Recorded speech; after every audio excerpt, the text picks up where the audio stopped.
guys, and today's video we're going to be doing another AOETW video where Nigeria takes the spotlight.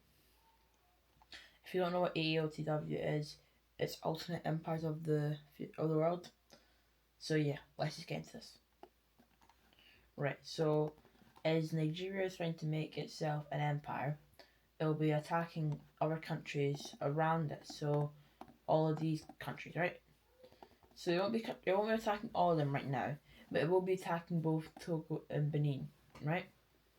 And as Togo and Benin are not very strong, sorry to any Togo or Benins, Nigeria will be able to play right into Togo and Benin as taking a major city of one, and then taking a major city off of both of them. And then now, as the north capitulates in the south of the two capital cities will both surrender. Let's look at this peace treaty. So this is what our peace treaty is looking like, with Nigeria gaining quite a lot of land. But they don't just stop their rampage at this. They will find an ally to help them in this in their conquests, and that being Ghana. What? Not the whole world, Ghana, right? So, and then, but as soon as they ally with Ghana, they ask them to join a war with them, and they're like, okay, who's it against? So they have something wrong with you? No, we're just gonna probably just declare war on like 5 other countries. And with this, Mali and Mauritania are getting scared of this new kind of African League kind of power. So they join up in a dual capital system, so that together they will fight stronger. So as we can see here, they're gonna get beat either way. The blue team is no match for the red team. So the Nigeria starts by using its army in the northern region, and they go ahead. They spearhead these two major cities here, taking both of them.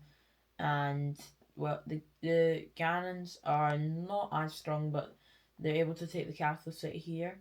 But in return for them using a lot of their military to attack into the two most eastern countries in the war, it will mean that Ghana will be susceptible to the west. So there'll be, because obviously not all of the military is in the east, but a lot of it, I'll say that probably 75%. So they are able to make some good incursions into Ghana, even actually capturing a major city, but they don't get anywhere close to the capital. This is actually where about probably 10% of the military is, roughly about here, which is why they're able to invade into this region as well. But again, in the north, as this capital city is taken, and now this other one here, and they're getting close a lot more. Than this country here capitulates with. Well, while this was happening, I'll tell you, Nigeria was also making pushes in, and are using the coast to their advantage, as they have a much stronger navy. As the north is quickly falling to troops that were stationed in this country. This country here, I forgot the name of it. They surrender while it's not going to be too bad for them, and while the troops in these areas are now being pushed from here to help out Ghana and pushing back their attackers, they were able, while they were gone, basically they were able to do some large pushes into Ghana, even taking another major city and pushing back in their claim here. But while this was all happening, and then the troops from here, as this front is complete, move into Ghana to help out, and the major city is liberated. Another major city is liberated, and they're beginning to push quite far into this country here, using the coast for their advantage again, and they do an amphibious attack into this country here, capturing its capital city in record time, and affecting and we're right outside of Gabon's capital city as well. They take this capital city, I don't know this country. Western Africa is not my strong suit in geography. While Gabon and the other countries, they pull out of Ghana, and they are really affecting these like coastal areas, which is where most of the population are probably. So this country being quite weak, they topple over. Same with this one. Well, Gabon is able to hold on for a little bit longer. They'll probably be able to hold on for even longer than this. They know that they couldn't even beat Ghana probably, let alone like the monster of Nigeria attacking them as well. So they surrender. But now let's look at this peace treaty. So let's see here with Nigeria, both Nigeria and Ghana here, making this country into a puppet state. Well, they do leave this country out of it because they said that we won't join your side, but we will stay as a neutral country, and they think that that's all right. But as we can see, there's obviously way too many capital cities here. So this puppet state here will put their capital in Gabon, and obviously Ghana's going to put in the Ghana one. And then this capital city only has one because they took the whole capital city here. As this is happening, Mauritania and Mali, as obviously is one country, are getting scared. So they align with this country here. Nope, they don't try and attack Gabon. About it, I'll just be calling it that. This puppet state. And then they also align with these two other countries down here in this region of Western Africa. Because they're both feeling that that this country that's what I'm able to say. They're both feeling that Nigeria and Ghana are becoming very imperial, and that they're scared that if they get declared war on, they would lose the war. So then they also, while they're able to, they only stick to this capital up here, as it is quite dangerous down here because it's right basically on the Gabon and Ghana border. So then the Mauritania, they start going around looking for some allies. So as we can see, well, they did not try and attack Niger. That's something. So Nigeria, them and Ghana and Gabon, these are all allies, right? So I'll show in this lighter red, these two are kind of allied to this. So it's like the leader of it, you could say. And then these guys, as I said, they're neutral, so they're not really aligned in any way. They're also making their kind of agreement and their kind of trade better with the EAC, and with that comes their two allies here. They also have neutral stuff with them. Niger, it's okay. It's also it's not an ally status, but pretty soon enough it will be with Algeria. I'll make it slightly different to see that they are really good, but they're not at that stage yet. So with Algeria, it's also getting good with Tunisia. But then, as we see, the other side of it is Mauritania trying to get some allies. So Mauritania, I'll show who they're okay with. So they're pretty. I think this is too late again. There we are. So maybe that will do it. I don't know if that's all right. Let's do like that color. So this is like for the neutral, right? So them, Chad, Cameroon, the Central African Republic, and also like the actual Sudan. Wait, no, because remember, these two don't like each other, and I'll show you why they are getting better with Sudan. They are also with better than kind of what they have with like Morocco and Chad. They're not allies yet, but they're looking to probably become allies. There'll be this kind of state of Sudan, and Ethiopia, but then they actually have acquired two allies, and that of being Egypt and Libya. So yeah, this is what kind of Africa is looking like, and seeing who's friends with Nigeria and who's friends with Mauritania. As these, I would say that probably you have number one strongest, but not quite as much, but number one we have the EAC. Number two we have Egypt. Number three we have Ethiopia. Number four we have Nigeria. Number five is kind of a tie between Algeria and Mauritania. With Morocco, I would say I missed them out. I don't know how I missed them out there. They'll be like 2.5. Like, yeah, they're probably just slightly weaker than Egypt. Even with their land in Spain, they're probably just slightly weaker than them. Because remember, like, it's not just this, because remember, Egypt has land in here. Because if you don't know how they got their land there, you should watch the last video I have out. It's an AOETW video about Poland. It's part 1, 2, and 3 you should watch, and I'm gonna put them up here, the cards up here. You should see them. And you should definitely watch those and then come back and watch this, or even my other videos. Because if you look here, Britain. This is like all. See all the dark orange? That's all Britain. You see Poland's got a lot bigger. Germany's different. You know, there's a lot different on this map. And also these green dots are places that have been nuked, like places like countries, like cities that have been nuked. Because in this world there's no nukes, but Iran were making like chemical bombs, which are like I'm calling them nukes. They're not properly nukes, but they're like weapons of mass destruction.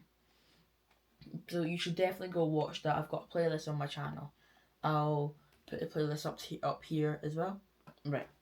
But let's get back into this video because you probably already watched it, haven't you? So these are the two actual allies of Nigeria. And then they want to attack one more country before this. So they don't bring any of these guys in, so these guys are not part of this war. And the country that they attack is going to be none other than Cameroon. With themselves with Nigeria obviously being very strong there, and Cameroon being just a very meh kind of country. Like, it's in real life pretty weak, honestly. Like, but in this, I mean, a lot of the African countries in this are made slightly stronger. So I would say every single country has gotten a bit stronger because it's about 50 years later and the world's destabilizing. So the powers of the world have gotten weaker. Why is British France gone underwater? You know what? That's for later me to worry about. So the great powers of the world have gotten kind of weaker. So that would be the USA, Russia, China. Not so India. I'm only looking at Russia at these three. USA because of selling Alaska and getting more destabilized. Russia because they imploded, and China because of great, massive, sort of just unstableness, which actually brought me on to my next part, where I want to show you that it might look like all sunshine and roses right now for all these countries, but China is getting really bad.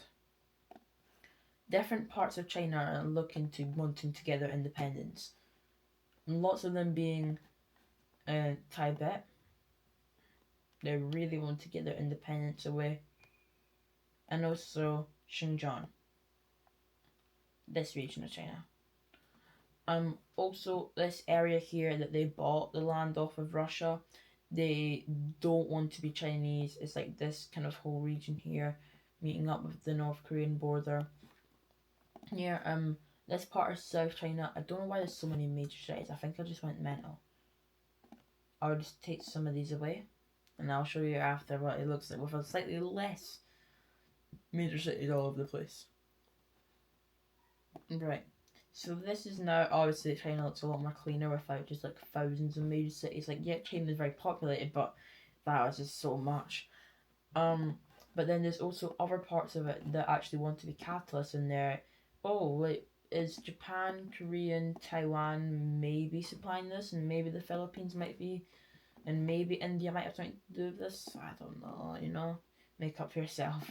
Um, but it's these regions here that want to unite with Taiwan, and they want to be very, very closely tied with Japan and South Korea. Right? I've done it on the wrong there. Right. So this is how all the borders are going to look. So you have once North Korea declared war against all four of these areas, including that of Taiwan. Japan and Korea have got to back up Taiwan.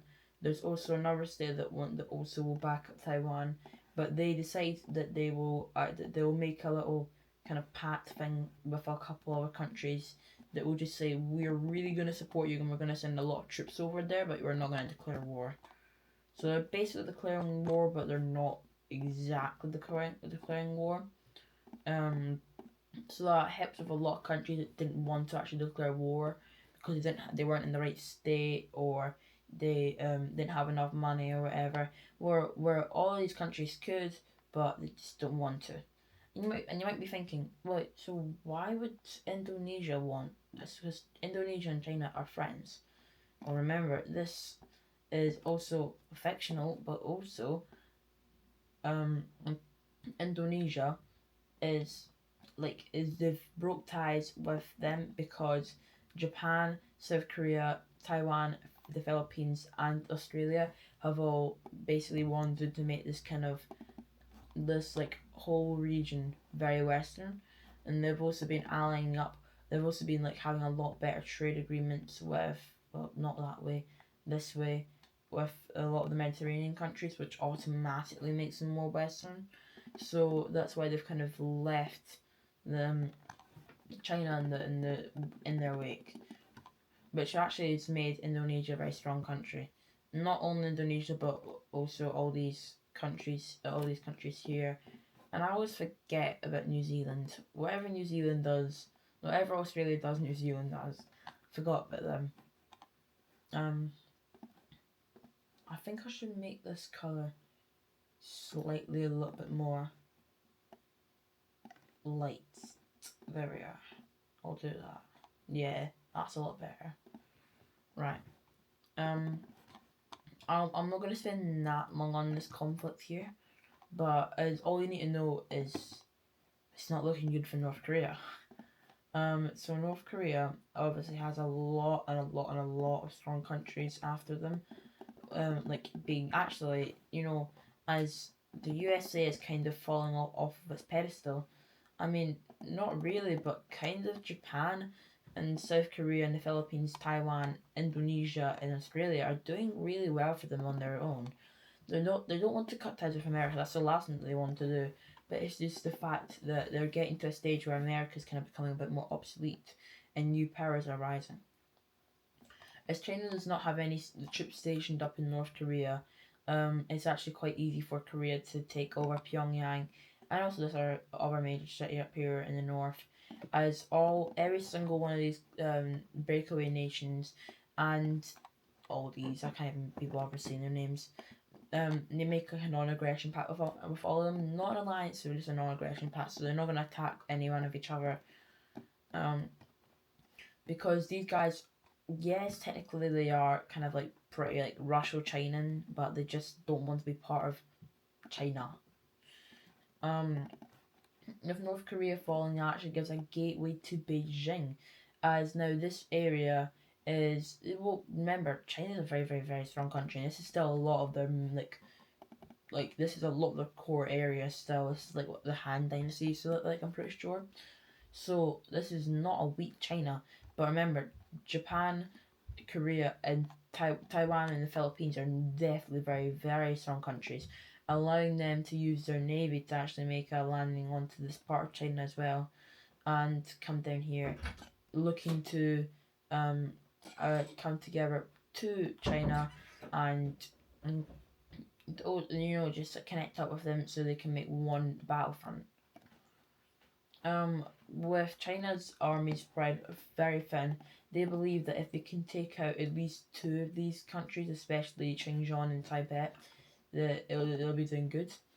But then somehow Tibet is getting loads and loads and loads of support, military support from a couple of countries. These countries being like the entirety of the. These guys are part of the alliance. I should.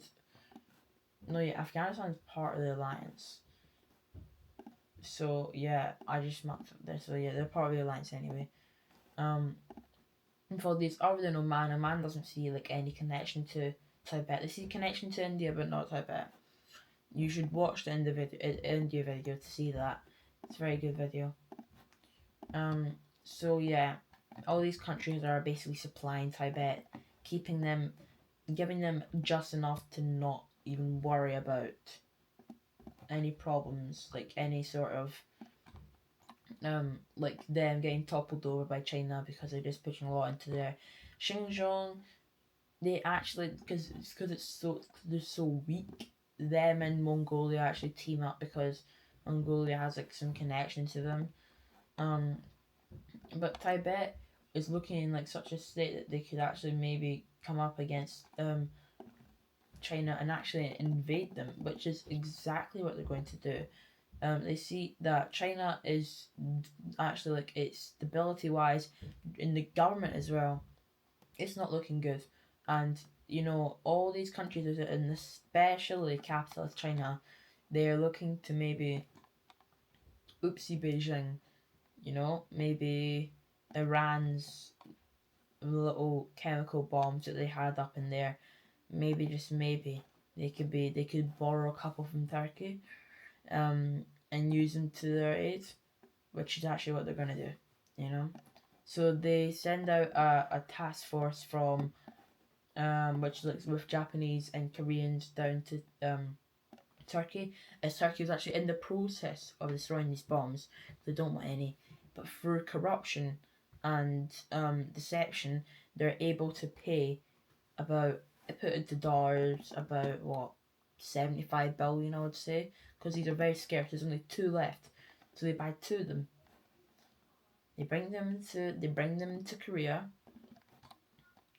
and from Seoul, they send out three bombs, and these though were the strongest ones that they had. They didn't know that the smaller ones might pack a punch because when Iran was making these, they were the most technologically advanced ones. So they send one out. It's the largest one that they've seen. Completely, I'll do it. Yeah, I'll just do it like this. So yeah, so completely flattening Beijing. Should I do it on here? I'll do it on recolor. Completely flattening Beijing completely, like that. And I'll show you around. I'll do it around this layer, so I don't colour in the water. No, let's just leave it like that. I'll just tell you that this is like they use a lot stronger bomb in here, and then they also use one on the yellow river. But this one, which I'll just show you really quickly, that this one was about this size. You know, like it was a lot stronger. It paled in comparison to the other bombs. No, not paled. It was like way more strong. I need to show you that it was bigger because this one, the chemicals through here went down the Yellow River through here and started to talk and make this area here toxic. Where then Japan and Korea quickly cut it off as it got to here. They stopped it from getting into Seoul waters, and they stopped it from getting into these southern Chinese cities. But Beijing, already flattened, now surrounded by toxic water. As they stopped it from getting anywhere else, everyone from here, it became a really nasty, like this, like it was like, you know, like in those movies where nuclear bombs, they make everything like rotten and everything. That's exactly what happened here. It was almost as if everything became rotten and desolate. After this, it was Korea and Japan who had done this. On the world stage, everyone knew about the death and disease that it could bring about. No one done anything because everyone hated China. All the countries are looking here like, if this is what those chemical weapons could do, why aren't we making any? Like, if one country just goes ahead and decides that it's time for us to build our own bombs, why would we just be sitting here doing nothing? It makes no utter sense. And the country that really wants to make them, it's America. But Washington D.C. gets a notification from New York, and they're like, oh yeah, let's make some of those. They look to be really effective. And they're like, no, we came together after the Great European War. We came together. We sat in Abu Dhabi, and we were not like everyone. We're not making any of those. Turkey's going to destroy all of those bombs. And well, they did, and they thought that they did, but they were keeping at least one, and they were in the process of destroying one of them. And then, but just Korea and Japan decides to buy them, saying that, oh yeah, we'll destroy them. You're using a lot of water here. We've got because they were actually draining their water because they have to cool machines and all this and everything. So then we'll bring them out to here. We'll pay money for them. And they're like, whoa. You sure? So they said, yeah, it's fine. They kind of deceived them. And now China falls into absolute complete oblivion with different parts of it. Like this whole region of China, as you see, the southern region of it decides to break away, form their own country. And with that, and with China completely collapsing, let's have a look at this peace treaty. Right, so this is how the world's looking after the Chinese collapse, and the Chinese, like the actual government now, having the only place where two weapons of mass destruction have been set off. Korea is now completely unified, with them even getting a little bit of this region here, and Japan, what they do is that Taiwan pays them, Korea pays them, because like they don't get any of this region, so they have to pay them a little bit, I guess, but they get loads of war reparations from China here. The Central Chinese country, their stance is socialist, not communist anymore. They don't want to be communist. They think that's a bit outdated, so they decide, kind of just be like a socialist, democratic country, which no one's really that angry about. But continuing on with here in Nigeria, we'll be seeing, nope, the whole world does not become Nigeria. We'll be seeing that they continue their war with Cameroon, but Cameroon actually decide, you know what? How about we sit to peace agreements? You keep up. We keep the exact land that you've like tried to take away from us.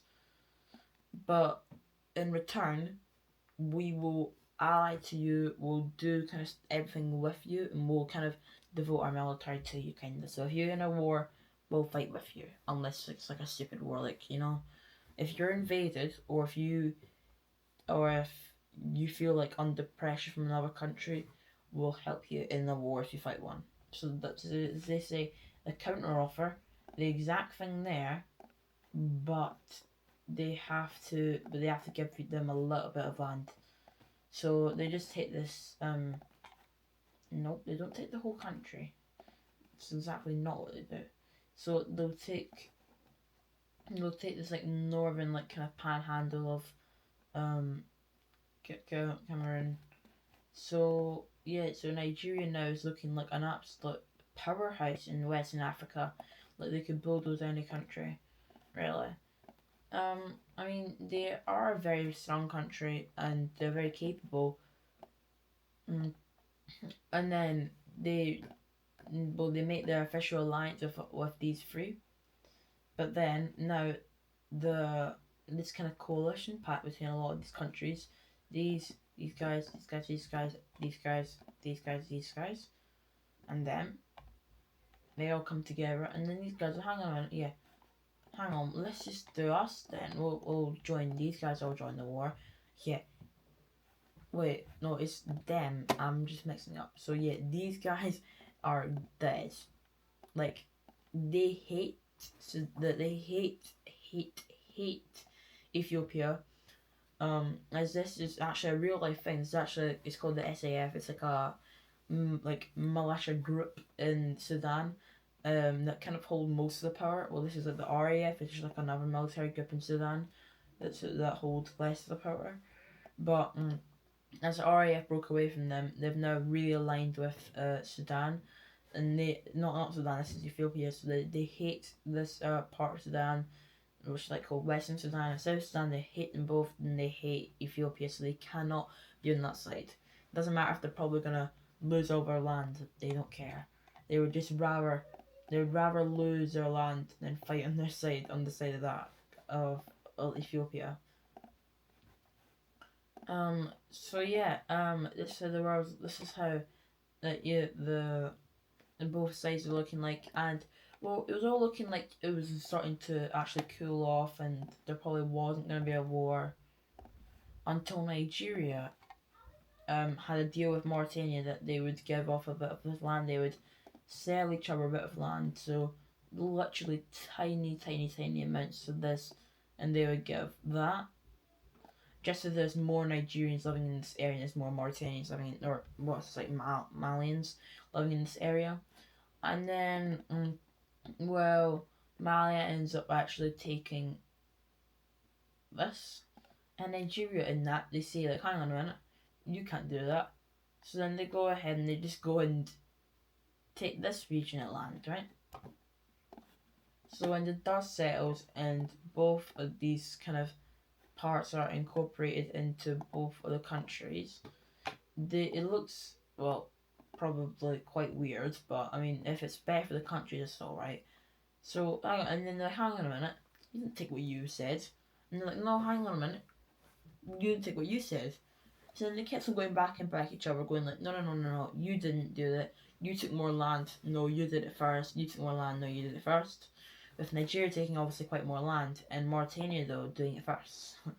So, like children on a playground, they started to fight and throw insults at each other, at the leaders, and then and then Nigeria just said, okay, well then we'll just take back our land by force. So they put their military in and they occupied this area. And they only occupied it, right? But then the Mauritanians thought that they were playing this game, so they went into here and they started massacring, like they genocided a lot of native Nigerians, or like people from like kind of like Nigerian descent. And it's like, hang on a minute, we just occupied it. No, we're going to war. And that brings in all of these other countries in this war as well. Right. I hope you enjoyed this video, and I'll be coming out with part 2 of this in the following days. Right. Thank you for watching.